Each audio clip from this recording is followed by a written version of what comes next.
Young beauty Sai Pallavi నటిగా డాన్సర్గా మంచి craze తెచ్చుకుంది. ఫిదా సినిమాతో వెండితెరకు ఎంట్రీ ఇచ్చిన ఈ అమ్మడు తన యాక్టింగ్తో ఎంతో మంది అభిమానులను ఆకట్టుకుంది.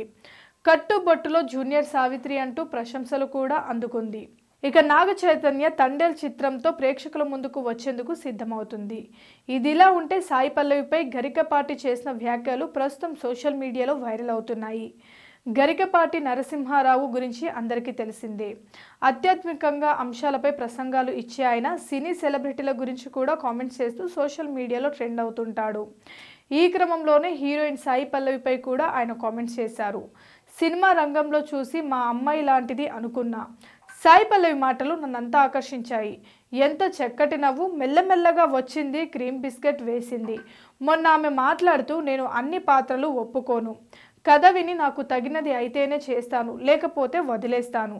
అంతేకాదు నేను ఎప్పుడు పొట్టి దుస్తులు వెయ్యను, నాకు అవి సౌకర్యంగా ఉండవు. మా తల్లిదండ్రులు నా సినిమాలు చూసి గర్వించాలి, నా పిల్లలు కూడా గర్వంగా నా సినిమాలు చూడాలి అంది. నీకు నమస్కారం అమ్మ, నాకంటే చిన్నదానివైనా నీకు నమస్కారం పెట్టాలి తల్లి. నీలాంటి వాళ్ళు సినిమా రంగానికి కావాలి అంటూ సాయి పల్లవిపై ప్రశంసలు కురిపించారు Garikapati Narasimha Rao.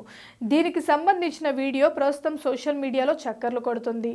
Please subscribe Pragna Media. Please like, share, subscribe to Pragna Media. Pragna Media, please do like, share and subscribe. Please subscribe to Pragna Media. Please like, share and comment if you like the video. Pragna Media.